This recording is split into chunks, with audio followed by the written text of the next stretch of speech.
Assalamualaikum everyone. Today's video is about the time management for the CSS PMS preparation. So whenever we talk about the time management for the comparative examination, it entirely depends कि आपके पास time bracket जो है वो कितनी है. For example, आपने कितना जो है वो time रखा हुआ है कि आपने इतने time में इस exam के लिए prepare करना है. कुछ लोग जो हैं वो एक साल से ज़्यादा का टाइम लेते हैं इसको प्रिपेयर करने में. कुछ लोगों के पास सिर्फ फ्यू मंथ्स होते हैं जिसमें वो इसको प्रिपेयर करते हैं. सो दोनों के लिए जो आपका स्केड्यूल होगा, दोनों के लिए जो आपका टाइम मैनेजमेंट पैटर्न होगा वो डिफरेंट होगा. So first let's talk about those people जिन्होंने एक साल से ज़्यादा का टाइम जो है वो स्पेसिफाई किया हुआ है for the preparation of this exam. So let's suppose अगर आपके पास एक साल है और आपने एक साल में इसकी तैयारी करनी है तो उसमें ऑफ कोर्स आपके 12 मंथ्स होंगे. सिमिलरली 12 सब्जेक्ट्स हैं. करंट अफेयर्स ऐसे सब्जेक्ट होते हैं जो कि इवॉल्विंग होता है. उसकी ऑफ कोर्स आप पहले से तैयारी उस तरह से नहीं कर सकते बिकॉज आपने डेली जो है उसको देखना होता है कि क्या क्या चीज़ें इवॉल्व हो रही हैं, तो वो आपका साथ साथ चल रहा होगा. Same is the case with your English essay and precis.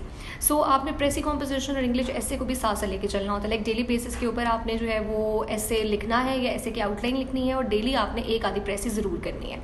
सो अगर आपके 12 सब्जेक्ट्स हैं और आपके पास 12 मंथ्स हैं तो आपने हर सब्जेक्ट को जो है वो एक एक मंथ दे के उसके सिलेबस को कवर करना है, पास पेपर्स को देखना है, उसके ऑब्जेक्टिव आपने तैयार करना है, उसका ऑब्जेक्टिव पार्ट, और आपका साथ में इन पैरेलल डेली बेसिस के ऊपर इंग्लिश ऐसे चल रहा होगा और प्रेसी कॉम्पोजिशन चल रही होगी जिसमें आप सिनोनिम्स भी कर रहे होंगे, जिसमें आप वोकैबुलरी भी प्रिपेयर करेंगे, जिसमें आप जो है वो ईडियम्स प्रिपेयर करेंगे, पेयर वर्ड्स प्रिपेयर करेंगे, translation and all like everything in the composition paper precis के साथ साथ वो चल रहा होगा आपका.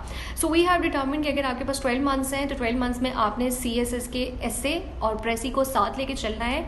लाइक डेली बेसिस के ऊपर उसको आपने स्किप नहीं करना और आपने साथ में कोई ना कोई जो है वो अपना एक मेजर सब्जेक्ट उठाना है और उसके सिलेबस को कम्प्लीटली और एंटायरली प्रिपेयर करके उसके पास पेपर्स उसके ऑब्जेक्टिव्स के साथ उसको प्रिपेयर करना है. And this would be like good enough time for you to prepare.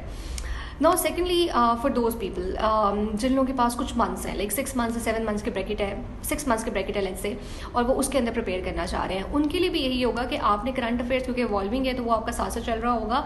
साथ में आप ऑफ कोर्स इसी तरह से इंग्लिश एसे और कॉम्पोजिशन को लेकर चल रहे होंगे और आपने हर सब्जेक्ट को जो है वो 15 डेज जो है वो ऑलमोस्ट देने हैं, बल्कि 15 days is like a little extended. आप उसको थोड़ा सा जो है वो पीछे लेकर आएँ और उसको 12 या 13 दिन हर सब्जेक्ट को दें और उसकी तैयारी करें.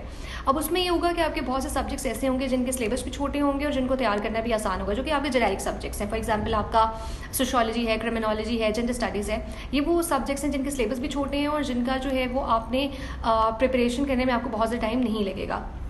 सो इनके लिए हो सकता है आपको 10 डेज़ भी इनफ हो. सो 10 डेज़ में आप इनको प्रिपेयर करने के बाद जो आपके पास डेज़ बचेंगे उनको आप उन सब्जेक्ट्स में यूटिलाइज़ करें जिनको प्रिपेयर करने में ज़्यादा टाइम लगता है. फॉर एग्जांपल आपका फिजिक्स है या बिजनेस एडमिनिस्ट्रेशन अगर आपने मेजर रखा हुआ है, या IR है या पॉलिटिकल साइंस है. ये वो सब्जेक्ट्स हैं जो कि आपके क्योंकि 2 पेपर्स हैं और ये आपके मेजर सब्जेक्ट्स हैं. So that's what's going to of course take a lot of time. So इस तरह से आपने जो है वो अपने हर जो स्केड्यूल है उसको इस तरह से बनाना है कि आपके ना सिर्फ आपका जो है वो सिलेबस कवर हो रहा हो बल्कि आपके पास पेपर्स में से भी आपकी तैयारी हो रही हो. Now another important point for those people जिनके पास टाइम स्पैन के ब्रैकेट कम है, for example who have 5 to 6 month और 6 to 7 months to prepare for this exam, उनको ये करना होता है कि आप पूरा का पूरा सिलेबस बेशक कवर ना करें. आप पास्ट पेपर्स उठाएं, पास्ट पेपर्स को सॉल्व करें और पास्ट पेपर्स में से निकालें ट्रेंड के किस तरह के जो क्वेश्चन हैं वो यूजुअली एग्जामिनर करता है, या क्या जो है वो उसका ट्रेंड है, किस तरह के टॉपिक्स वो यूजुअली आपसे पूछता है, किस तरह के टॉपिक्स के ऊपर वो मोस्टली आपसे क्वेश्चन कर रहा होता है. क्योंकि आपके पास टाइम स्पैन कम है, आपके पास इतना टाइम नहीं है कि आप पूरा सिलेबस कवर करें. और अगर आपने सब्जेक्ट्स भी ऐसे चूज़ किए जो कि टफ हैं, जो क्रिटिकल हैं, तो उसके लिए बहुत इंपॉर्टेंट है कि आप सिर्फ और सिर्फ अपने पास्ट पेपर्स जो है उन तक जो है वो अपने आप को रिस्ट्रिक्ट रखें. Because you are not going to have like a lot of time. बहुत सा टाइम आपके पास नहीं होगा. लाइक एक बंदा जो एक मंथ में एक सब्जेक्ट को प्रिपेयर करे और एक बंदा जिसने उसको 10 डेज में प्रिपेयर करना, it's of course a lot of difference in the preparation. So therefore it is very important कि आप जो है वो इस चीज़ को फर्स्ट ऑफ ऑल डिटर्मिन करें कि आपके पास टाइम स्पैन है कितना. आपने जो है अगर इन ब्रैकेट्स में से किस ब्रैकेट के में बेसिकली आप फॉल करते हैं. अगर आपके पास कुछ मंथ्स हैं तो फिर सिलेबस को पूरा का पूरा ना करें बल्कि सिलेबस को सिर्फ स्किम थ्रू करें और पास्ट पेपर्स में से तैयारी करें और देखें कि क्या इवॉल्विंग ट्रेंड है, किस ट्रेंड के ऊपर बेसिकली क्वेश्चन किए जाते हैं.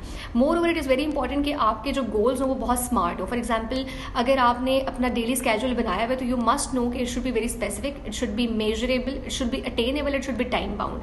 ऐसा नहीं है कि आपने पूरे दिन के जो हैं वो 12 घंटे अगर आपके पास हैं पढ़ने के लिए, चलें 12 बहुत ज़्यादा होंगे, लाइक सपोज वो बच्चे जो कि 24 घंटों में से एटलीस्ट 10 से 12 घंटे जो अगर आपके पास हैं तो आप उसमें मेक श्योर करें कि आप उन 10 से 12 घंटों में बहुत अच्छी तैयारी करें और अपना टाइम बिल्कुल वेस्ट ना करें.